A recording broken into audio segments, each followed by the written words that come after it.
So, I was just minding my business playing my brand new Nintendo Switch 2, and then I go on Twitter and my phone is blowing up because a lot of people have been reporting on the fact that third-party games have not been selling well for the Nintendo Switch 2.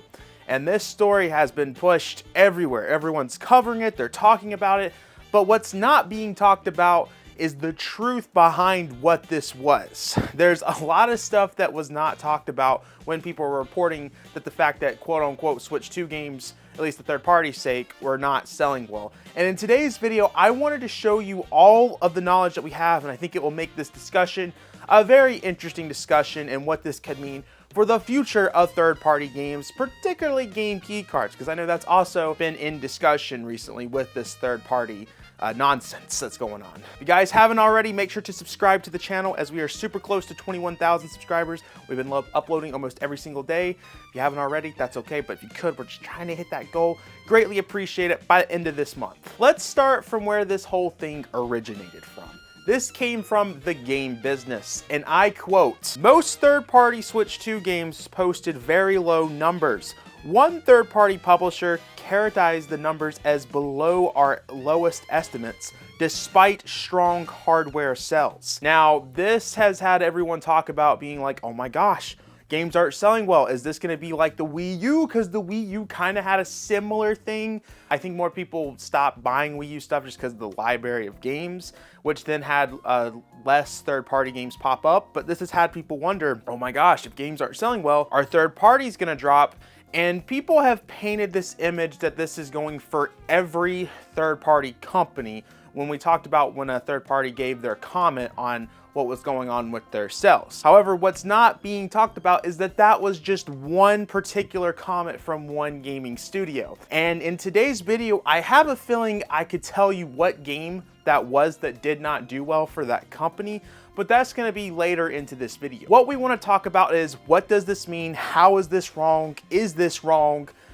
Explain it all, Max. What does this mean? So what's also been talked about with this third-party stuff is the fact that Cyberpunk 2077 is confirmed to be the best-selling third-party game for the Nintendo Switch 2. So a lot of people have been painting it as, ooh, it might have something to do with game key cards. Cyberpunk being the best game in terms of sales, with it being all on cartridge, then they're painting it with, oh, it has to do with the game key cards. That must be what it is, right? I hope that that's the case, but I really don't think that is the case in this scenario. The Nintendo Switch 2 had a pretty strong lineup when the system released. Not to mention, they had a lot of accessories. And obviously with the tariffs, inflation, all of that, people's money is just not as strong as it would have been a few years back. So I feel like when we went into this Nintendo launch, people were being very selective with what they were purchasing. And probably, if I was to guess, most people bought that Mario Kart bundle and they might have bought one more Nintendo Switch 2 game with it, which probably would have been Cyberpunk, because Nintendo has been pushing Cyberpunk heavily. I feel like one of the most marketed games with the Nintendo Switch 2, other than Nintendo stuff, was Cyberpunk. It was a very big deal that they were able to put that onto the system, and obviously there was a big narrative behind that game due to it all being on cartridge, so a lot of people were pushing for Cyberpunk to be a big game.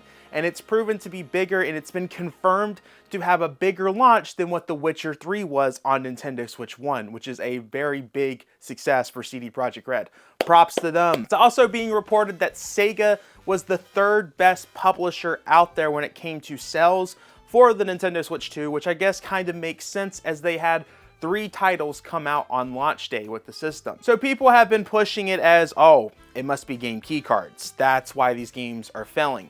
But we had another article come out where someone's saying that the narrative that's being painted about Switch 2 third-party games not selling well is just simply not true. And we're gonna quote what this guy said on Twitter. "Hate to contribute to the discourse, but third-party share of Switch 2 software in the US is far better than it was during the Switch 1 launch."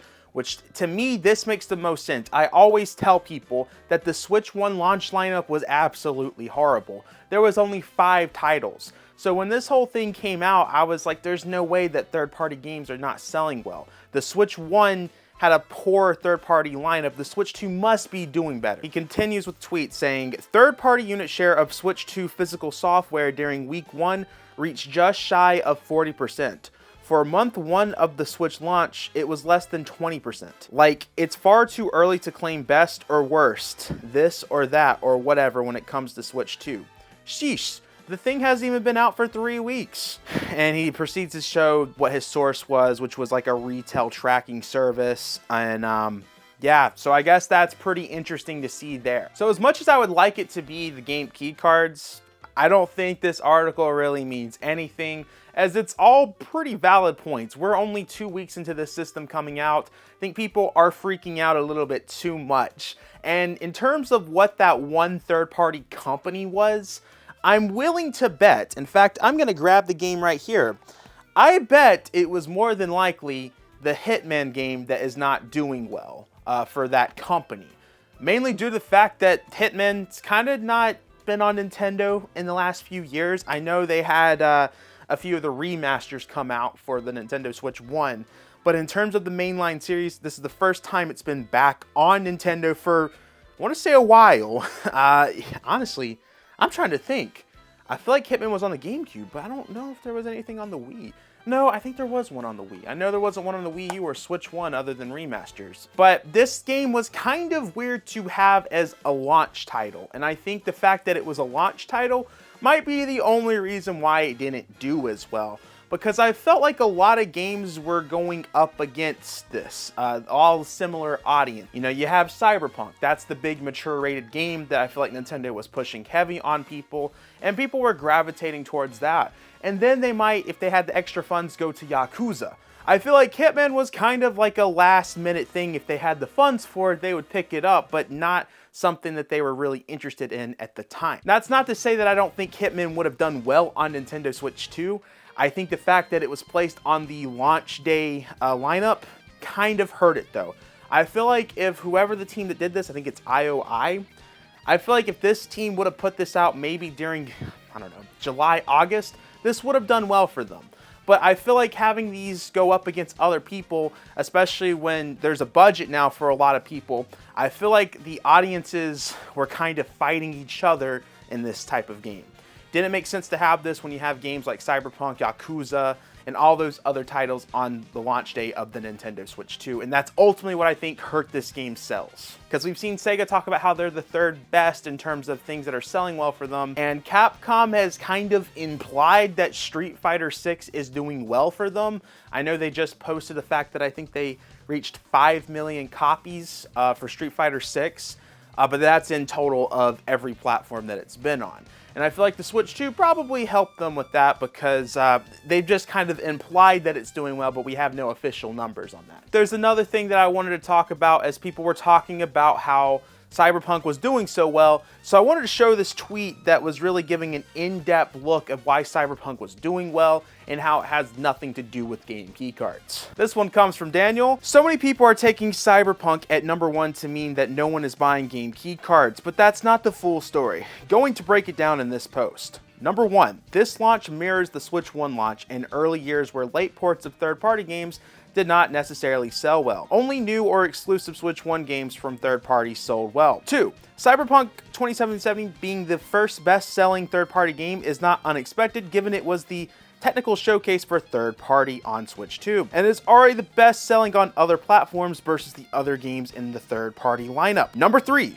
Mario Kart World, like with Breath of the Wild, was the game to buy for Switch 2 with an 80% attach rate. Even with Cyberpunk 2077 being the best-selling third-party game, its attach rate and the individual attach rate of all third-party games was less than 5%. In other words, Switch 2 buyers were satisfied with Mario Kart World and legacy Switch 1 titles at launch and did not buy any other Switch 2 launch games in high numbers.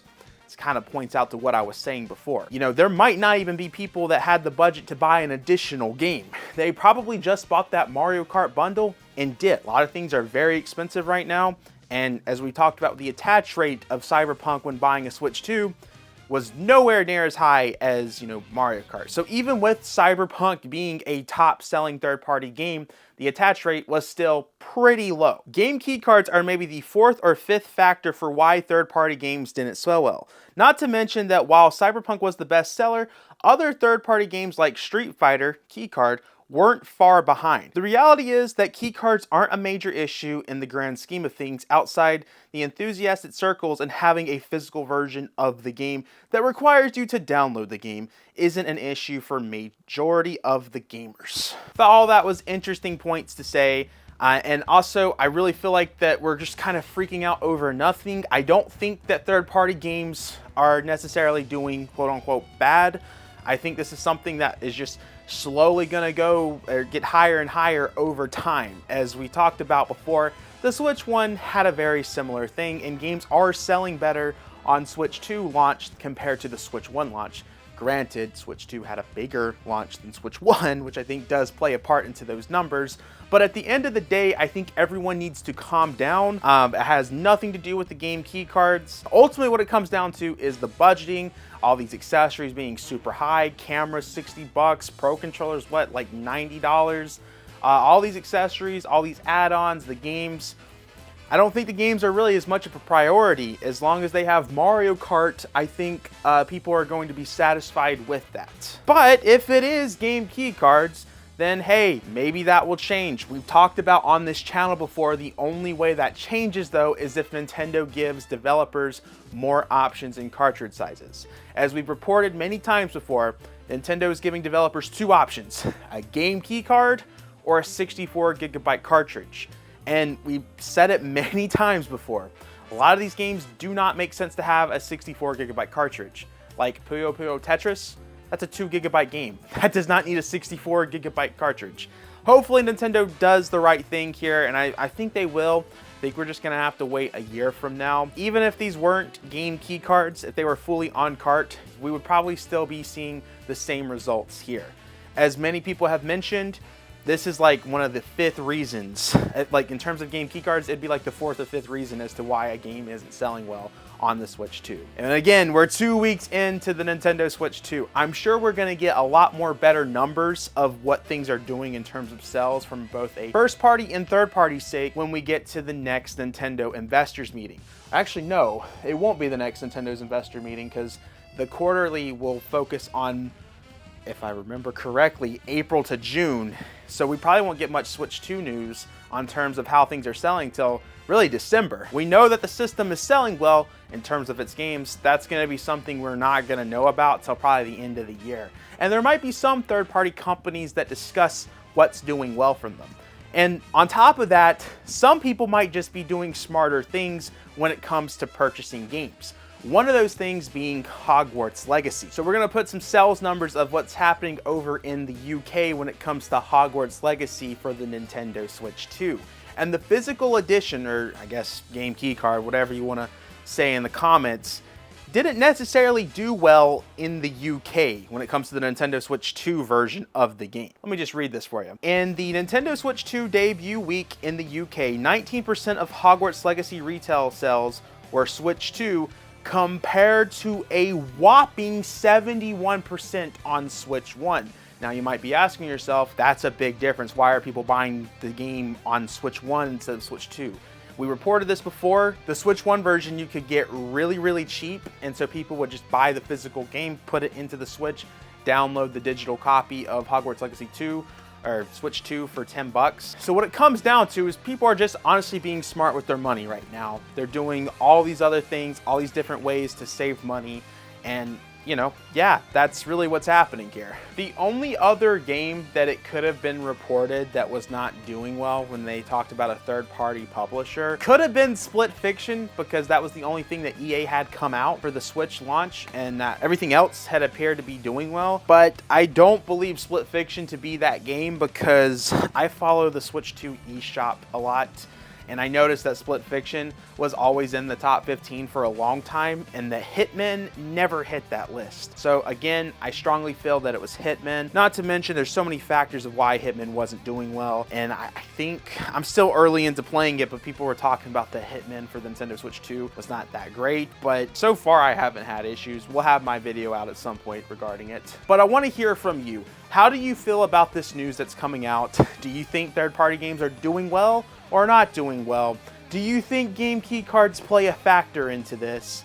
Honestly, I feel like with everything we talked about today, it kind of proves that it has no meaning in terms of that playing into a factor. Obviously, the Switch 2, again, 2 weeks in, we're going to get more details of things selling well, and it's just going to gradually grow over time. But I definitely want to hear what you guys have to say in the comments down below. Guys, I have been talking for way too much. Make sure to backslash that subscribe button, like the video, check out the Twitter, Discord, Instagram, all that good stuff, and I will see you guys in the next video. Peace. Man, the comments are going to be probably not great on this one since we're once again talking about game key cards. It's going to be a field day in the comment section. Oof.